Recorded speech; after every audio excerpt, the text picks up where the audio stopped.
नमः शिवाय। मैं हूं आपके साथ सुमित शर्मा। सावन का सोमवार यानी भगवान शिव की आराधना का विशेष दिन, तभी तो देश भर के शिव मंदिरों में आज विशेष पूजा अर्चना की जा रही है। सुबह से ही शिव मंदिरों में भक्तों का तांता लगा है, लेकिन 12 ज्योतिर्लिंग की बात ही अलग है। पुराणों के अनुसार जहां जहां ज्योतिर्लिंग हैं, उन 12 जगहों पर भगवान शिव स्वयं प्रकट हुए थे। आइए आपको 12 ज्योतिर्लिंग के दर्शन कराते हैं। मध्य प्रदेश का उज्जैन, जहां क्षिप्रा नदी के तट पर स्थित महाकालेश्वर स्वयंभू दक्षिण मुखी ज्योतिर्लिंग है, तो वहीं खंडवा जिले में ओंकारेश्वर का मंदिर है, जो मध्य प्रदेश की धरा पर नर्मदा नदी के किनारे मानधाता पर्वत पर स्थित है। सोमनाथ मंदिर गुजरात के काठियावाड़ क्षेत्र में समुद्र किनारे स्थित है। मल्लिकार्जुन मंदिर आंध्र प्रदेश के कुर्नूल जिले में कृष्णा नदी के तट पर स्थित है। केदारनाथ धाम उत्तराखंड में अलकनंदा और मंदाकिनी नदियों के तट पर स्थित है। भीमाशंकर ज्योतिर्लिंग महाराष्ट्र में पुणे से करीब 100 किलोमीटर की दूरी पर स्थित है। त्रयंबकेश्वर मंदिर महाराष्ट्र के नासिक से 30 किलोमीटर पश्चिम में स्थित है। नागेश्वर मंदिर गुजरात में द्वारकापुरी से 17 मील दूर स्थित है। बाबा बैजनाथ मंदिर झारखंड के देवघर जिले में स्थित है। रामेश्वर मंदिर तमिलनाडु राज्य में स्थित है। मान्यता है कि रावण की लंका पर चढ़ाई से पहले भगवान राम ने जिस शिवलिंग की स्थापना की थी, वही रामेश्वर के नाम से विख्यात हुआ। शिव का 12वां ज्योतिर्लिंग कृष्णेश्वर के नाम से प्रसिद्ध है। इसे घुश्मेश्वर के नाम से भी जाना जाता है। ये मंदिर महाराष्ट्र के दौलताबाद से लगभग 18 किलोमीटर दूर स्थित है। Bureau report, news 18। 12 ज्योतिर्लिंगों के दर्शन के बाद अब जानेंगे हम सावन और सावन में सोमवार क्यों महत्वपूर्ण है। हम जानेंगे कि सावन में शिव जी की क्या महिमा है। हर हर महादेव, हर हर महादेव। भगवान शिव शंकर आदि देव हैं। वे ज्ञान बुद्धि के प्रदाता हैं और लोक वंदित हैं, सर्व पूज्य हैं, सनातन हैं, सबसे पुरातन हैं। पता नहीं अनादिकाल से यह प्रथा चली आ रही है, जो 16 सोमवार का व्रत रखते हैं उनके मनोरथ पूर्ण होते हैं। मैं सभी से प्रार्थना करूंगा कि श्रावण के इस पवित्र सोमवार के दिन आप सब अंतःकरण से प्रसन्न होकर के, उदार मना होकर के भगवान शिव का दर्शन करें, लोक कल्याण की भावना रखें, कुछ जप करें, तप करें, दान अवश्य करें, अपने जीवन को सार्थक बनाएं, विद्या अध्ययन करें, राम कथा का श्रवण करें। भगवान शिव जी को राम कथा बहुत प्रिय है, इसलिए उनके समक्ष राम कथा हो, हनुमत चरित हो, क्योंकि शंकर स्वयं केसरी नंदन भगवान शिव ही राम जी की सपर्या करने के लिए हनुमत स्वरूप से उद्बुद्ध हुए। इस तरह श्रावण सोमवार की अनंत महिमा है। सोम अर्थात चंद्रमा और श्रावण का सोमवार ये भगवान शिव को अत्यंत प्रिय है। आप सब समाहित चित्त से भगवान का अर्चन वंदन करें, उन्हें जागृत करें, जिससे आपका जीवन भी जागृत और चैतन्य हो। हर हर महादेव, हर हर महादेव। ओम नमः शिवाय, ओम नमः शिवाय, ओम नमः शिवाय। श्रावण मास चल रहा है। भोलेनाथ के भक्तों का रेला शिव मंदिरों में उमड़ रहा है। कोई कावड़ यात्रा पर है तो कोई भिन्न तरीके से भोले की भक्ति कर रहा है। तो आइए इस पावन सावन मास में आपको हम कराते हैं एक ऐसे शिव मंदिर के दर्शन जिसका निर्माण 13वीं शताब्दी में हुआ था। चलिए चलते हैं दुर्ग के देवलौदा ग्राम।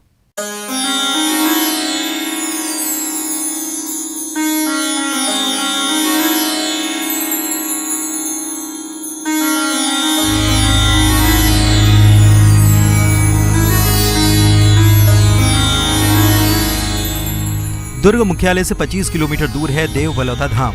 लौह नगरी भिलाई में स्थापित यहाँ के बाबा भोलेनाथ की महिमा निराली है और लोगों की यहाँ आस्था है। यही वजह है कि सावन और शिवरात्रि पर यहाँ दूर दूर से भक्त आते हैं और उनका रेला लगा रहता है।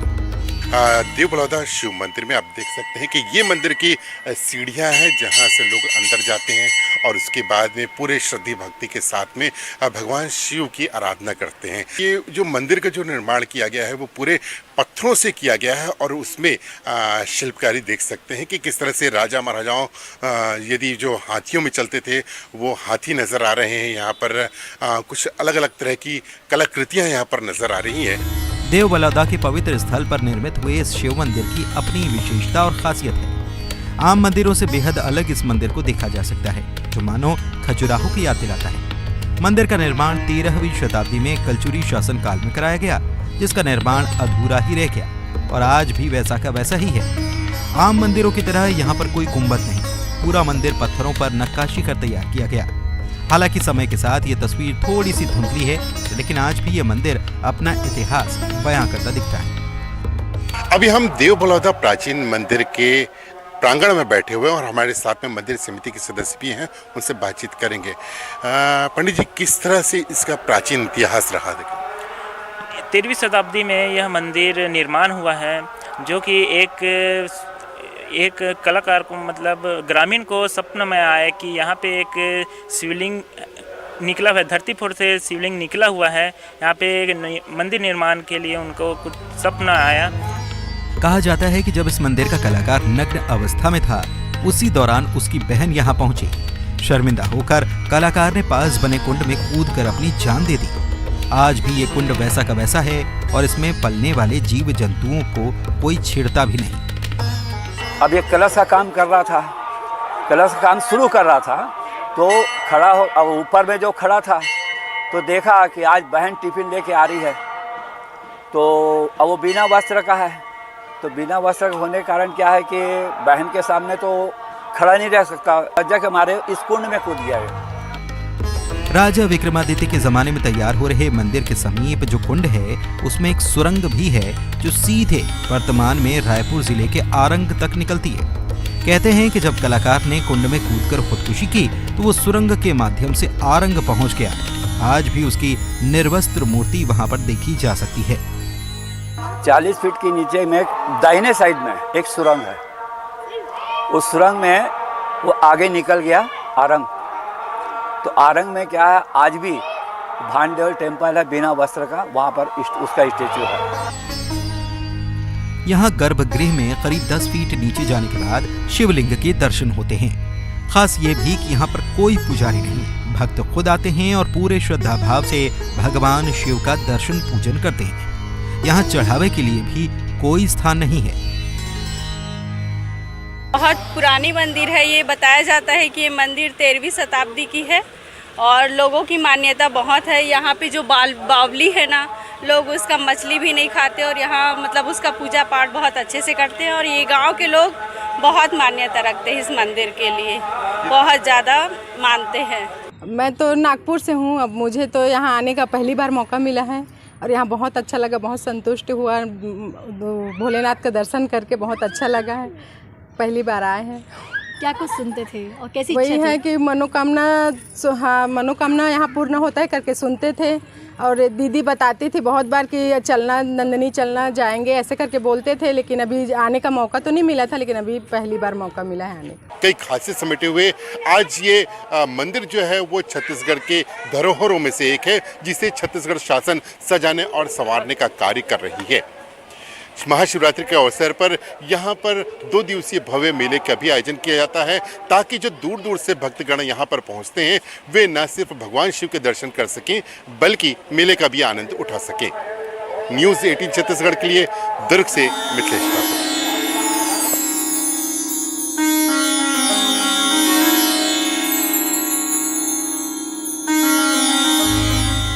सावन के महीने में भोले के दर्शन करने के लिए शिव मंदिरों में भक्तों की भीड़ उमड़ पड़ती है।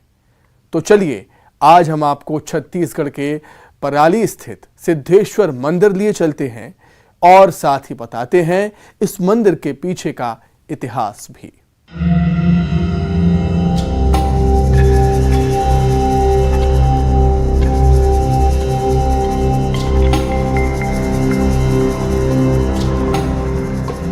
1200 साल पुराना मंदिर। ये है पलारी स्थित सिद्धेश्वर प्राचीन मंदिर, जो स्थित है रायपुर के पलारी गांव के बालसमुंद तालाब के किनारे। तो पश्चिमाभिमुख ये मंदिर लघु अधिष्ठान पर निर्मित है। मंदिर का गर्भगृह पंचस्थ शैली का है और जंघा तक अपने मूल रूप में सुरक्षित है, लेकिन इसके शिखर का हिस्सा फिर से तैयार कराया गया। खास बात यह भी कि पाषाण द्वार की चौखट कलात्मक और अलंकृत है, जिसमें गंगा और यमुना का त्रिभंग मुद्रा में अंकन है।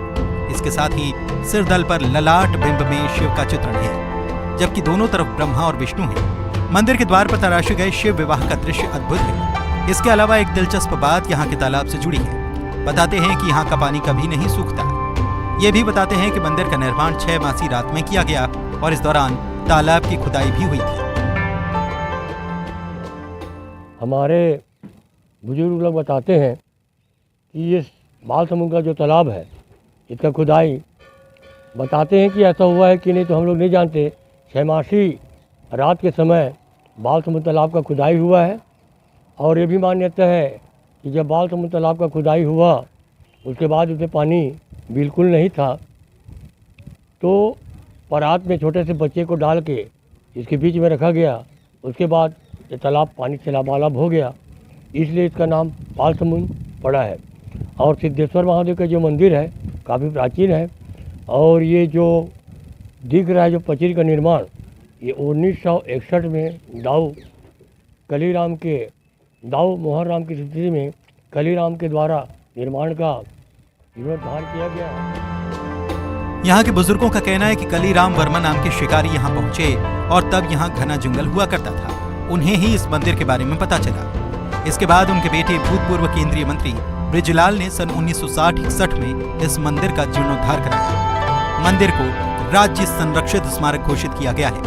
बता दें कि हर साल माघी पूर्णिमा और सावन में यहाँ मेला आयोजित किया जाता है, जिसमें बड़ी संख्या में लोग पहुँचते हैं। मंदिर के बारे में कहा जाता है कि कोई भी मनोकामना यहाँ मांगी जाती है तो भोलेनाथ उसे जरूर सिद्ध करते हैं। यहाँ प्रति वर्ष कार्तिक पूर्णिमा में मेला का आयोजन होता है, जहाँ लाखों भक्तगण बाबा सिद्धेश्वर नाथ जी के दर्शन कर सुख शांति और समृद्धि की कामना करते हैं। कला के नजरिए से यह मंदिर 900 ईस्वी का बताया जाता है। मंदिर गुप्तकालीन स्थापत्य कला का अनुपम उदाहरण है और ये शिव मंदिर नागर शैली में निर्मित है। जानकारी के अनुसार छत्तीसगढ़ के राजिम, सिरपुर, खरौद और पलारी के शिव मंदिर एक ही समय के निर्मित मंदिर हैं। जानकारी ये भी बताते हैं कि पूरे भारत में अब तक ज्ञात किसी भी मंदिर में ऐसी शिल्प कला नहीं देखी गई और न ही किसी ग्रंथ में वर्णित है कि अमुक मंदिर में पुष्पक जैसे विमान पत्थरों पर चित्रित हैं। इस नजरिए से पलारी के शिव मंदिर का महत्व बढ़ जाता है। मंदिर के प्रवेश द्वार पर चित्रित पुष्पक जैसे विमान पर जब पहली बार पुरातत्व अधिकारियों की नजर पड़ी तो वे चौंक भी गए। सर्वेक्षण में पत्थरों पर शिव विवाह को चित्रित किया गया है और बारातियों में शामिल देव समुदाय विमान पर सवार है।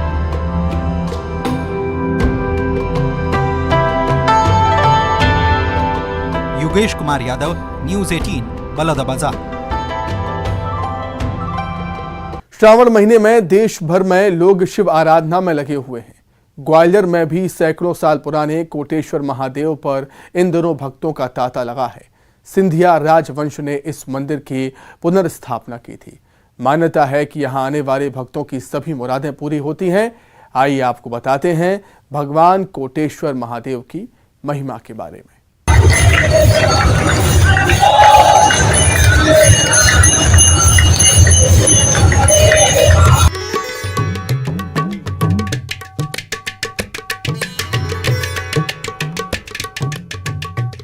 ये है कोटेश्वर महादेव।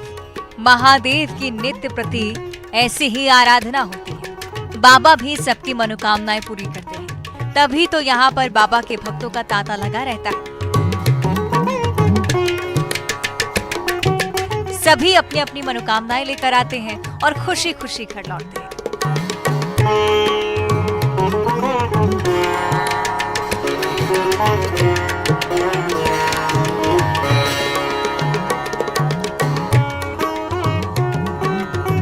कोटेश्वर महादेव मंदिर ग्वालियर में है। सावन के महीने में यहाँ शिव भक्तों का मेला लगा रहता है। दूर दूर से भक्त यहाँ आकर भगवान भोलेनाथ की भक्ति में लीन नजर आते हैं। कोटेश्वर महादेव मंदिर में स्थापित शिवलिंग हजारों साल पुरानी है। बताते हैं कि राजा महाराजाओं के दौर में भी शिवलिंग किले पर स्थापित था, लेकिन औरंगजेब ने किले से नीचे फेंक दिया तो तलहटी में लगभग 500 मीटर दूर जाकर गिरा था। किले के नीचे उसी स्थान पर मंदिर बनवाया गया। शिवलिंग को कोटेश्वर महादेव के नाम से जाना जाता है।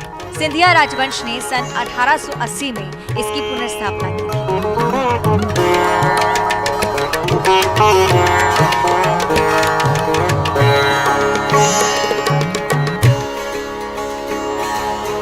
ये कोटेश्वर महादेव मंदिर के बारे में ये ऐसा जानकारी है, जैसे किले पर पहले बाबा का मंदिर था ये ऊपर, तो औरंगजेब ने वहाँ से इनको जब नीचे फेंका तो यहाँ पर बाबा आके बैठ गए। उसके बाद महाराज सिंधिया जी के परिवार ने यहाँ पर इनकी स्थापना कराई और लगातार जब से यहाँ श्रद्धालु आते हैं निर्माण कराया, और यहाँ पर जो भी श्रद्धालु आते हैं सभी की मनोकामना पूर्ण होती हैं और बहुत ही प्राचीन और सिद्ध मंदिर है। दूर दूर से यहाँ लोग आते हैं। कोटेश्वर महादेव मंदिर में सुबह 4 बजे ही पट खुल जाते हैं, फिर भोलेनाथ का जलाभिषेक होता है, उसके बाद श्रृंगार और फिर आरती और इसके बाद भक्तों के दर्शन का सिलसिला शुरू हो जाता है। सुबह 10 बजे कोटेश्वर महादेव को भोग लगाया जाता है, उसके साथ ही भोग आरती होती है। वहीं शाम के समय संध्या आरती की जाती है। कोटेश्वर महादेव मंदिर पर साल भर भक्तों का तांता लगा रहता है, लेकिन सावन महीने की बात ही निराली है। श्रावण मास में इस मंदिर में ग्वालियर के अलावा बाहर से भी भक्त दर्शन के लिए आते हैं। जाने वाले भक्तों का मानना है कि भगवान कोटेश्वर उनकी हर मनोकामना पूरी करते हैं। कहते हैं कि भगवान कोटेश्वर के दरबार में आने से मानसिक शांति मिलती है। ये हमारा कोटेश्वर मंदिर है, यहाँ के लोग काफ़ी भीड़ होती है, बहुत अच्छा मंदिर है। जो भी मन्नतें मांगते हैं वो सब पूरी होती हैं। हम पूर्णिमा से आ रहे हैं, डेली आते हैं। सुबह 3:30 पे सुबह मंगल आरती होती है 4 बजे, उसमें शामिल होते हैं और शाम को भी अपना आरती में। हाँ, मन्नतें जो भी मन्नतें आप रखो वो सब पूरी होती है। मैं सर जब से ग्वालियर आया हूँ तब से इस मंदिर में दर्शन के लिए आता हूँ प्रभु के, और मेरे सारे बिगड़े काम मेरी प्रभु ने बनाए हैं और मेरी बड़ी आस्था है इनके प्रति। ये जब भी मेरी नैया डूबने को होती है ये महादेव कोटेश्वर महादेव बचा लेते हैं मुझे। हाँ जी हाँ, सबको सब पर कृपा है प्रभु की, सबकी लाज रखते हैं, सबकी बिगड़ी बनाते हैं, हमारे बच्चे वगैरह सब स्वस्थ रहते हैं। कोटेश्वर महादेव मंदिर के अंदर सैकड़ों साल पुराने भित्ति चित्र भी हैं, जो सनातन संस्कृति और जीवन का संदेश देते हैं। इस मंदिर का संचालन सिंधिया ट्रस्ट करता है, जहां साल भर अलग अलग आयोजन होते हैं। ग्वालियर चंबल अंचल के साथ ही दूर से भी भक्त यहां पर पहुंचते हैं। कोटेश्वर महादेव के दरबार में सुख शांति समृद्धि की कामना करते हैं। कोटेश्वर महादेव सभी की मन्नत पूरी करते हैं। न्यूज़ 18 के लिए ग्वालियर से सुशील कौशिक की रिपोर्ट। महादेव जो अविनाशी हैं, जो अगरदानी हैं और तीनों लोकों के स्वामी हैं, जिनका स्वरूप इतना अद्भुत, इतना दिव्य है कि शब्दों से उनकी व्याख्या ही बेमानी है। तो आइए अनंत ब्रह्मांड के सृजनकर्ता आदि देव महादेव की हम सभी मिलकर करते हैं आराधना। विष्णु गुरुर्देवो महेश्वर गुरु साक्षात् परमब्रह्म कोटि कोटि नमः। दैव नवकाल भैरवी मां शीतला महातारी दुर्गा लक्ष्मी गौरी चंडी भवानी सेवक पाटी प्रणाम। राम राम सीता राम राम लखन हनुमान बीच बैठे वरदानी दादा सेवक कम चरण भारम। ओ ज्ञान के सौभय सबके न्याय करता आओ सुख शनि मंगलम जानी कोटि कराओ नमन करम। ब्रह्म शक्ति महादेव की जय। सुख की जिंदगी सुखी पर हम शोक त्यागे जीवन को तेरी हार दे।